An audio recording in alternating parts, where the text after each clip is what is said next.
I was in a trance and saw him saying to me, "Make haste and get out of Jerusalem quickly, for they will not receive your testimony concerning me." So I said, "Lord, they know that in every synagogue I imprison and beat those who believe on you. And when the blood of your martyr Stephen was shed, I was also standing by consenting to his death and guarding the clothes of those who were killing him." And he said to me, "Depart, for I will send you far from here to the Gentiles." And they listened to him until this word, and then they raised their voices. "Away with such a fellow from the earth, for he is not fit to live." Then, as they cried out and tore off their clothes and threw dust into the air, the commander ordered him to be brought into the barracks and said that he should be examined under scourging, so that he might know why they shouted so against him.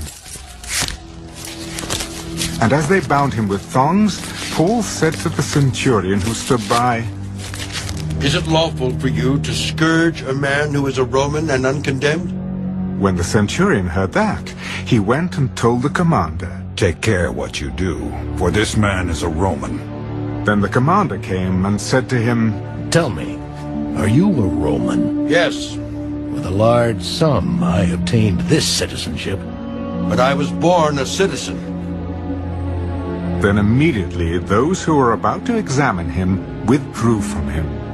And the commander was also afraid after he found out that he was a Roman, and because he had bound him. The next day, because he wanted to know for certain why he was accused by the Jews, he released him from his bonds, and commanded the chief priests and all their council to appear, and brought Paul down and set him before them.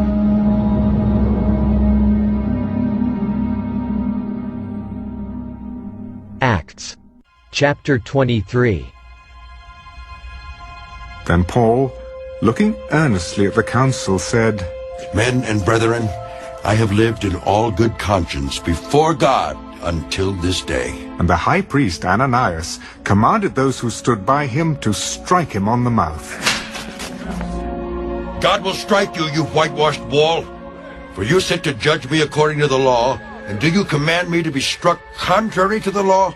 Do you revile God's high priest? "I did not know, brethren, that he was the high priest. For it is written, you shall not speak evil of a ruler of your people." But when Paul perceived that one part were Sadducees and the other Pharisees, he cried out in the council, "Men and brethren, I am a Pharisee, the son of a Pharisee. Concerning the hope and resurrection of the dead I am being judged."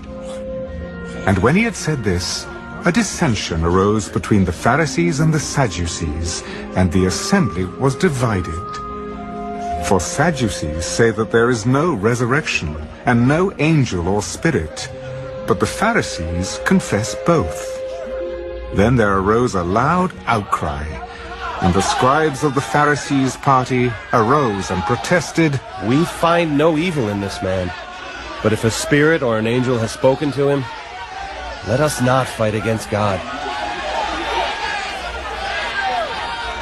Now when there arose a great dissension, the commander, fearing lest Paul might be pulled to pieces by them, commanded the soldiers to go down and take him by force from among them, and bring him into the barracks. But the following night, the Lord stood by him.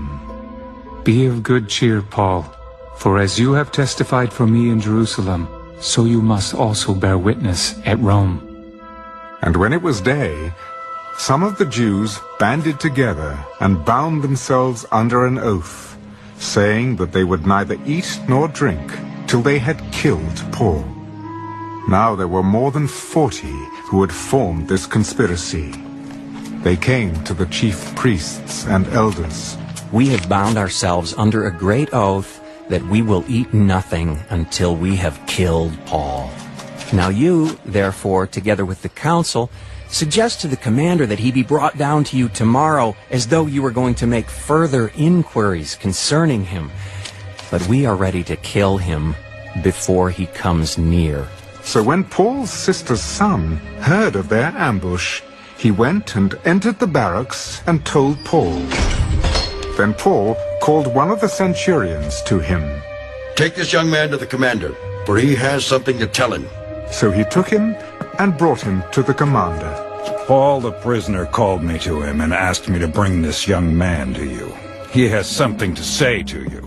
Then the commander took him by the hand, went aside, and asked privately, What is it that you have to tell me? The Jews have agreed to ask that you bring Paul down to the council tomorrow, as though they were going to inquire more fully about him. But do not yield to them, for more than 40 of them lie in wait for him, men who have bound themselves by an oath that they will neither eat nor drink till they have killed him. And now they are ready, waiting for the promise from you. So the commander let the young man depart, and commanded him, Tell no one that you have revealed these things to me. and he called for 2 centurions. Prepare 200 soldiers, 70 horsemen, and 200 spearmen to go to Caesarea at the 3rd hour of the night, and provide mounts to set Paul on and bring him safely to Felix the governor. He wrote a letter in the following manner. Claudius Lysias, to the most excellent governor Felix, greetings. This man was seized by the Jews and was about to be killed by them. Coming with the troops, I rescued him, having learned that he was a Roman. And when I wanted to know the reason they accused him, I brought him before their council. I found out that he was accused concerning questions of their law, but had nothing charged against him deserving of death or chains. And when it was told me that the Jews lay in wait for the man, I sent him immediately to you, and also commanded his accusers to state before you the charges against him. Farewell.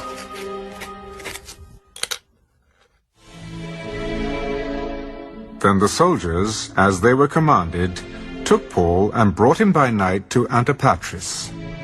The next day they left the horsemen to go on with him, and returned to the barracks. When they came to Caesarea, and had delivered the letter to the governor, they also presented Paul to him. And when the governor had read it, he asked what province he was from. And when he understood that he was from Cilicia, he said, I will hear you when your accusers also have come. And he commanded him to be kept in Herod's praetorium.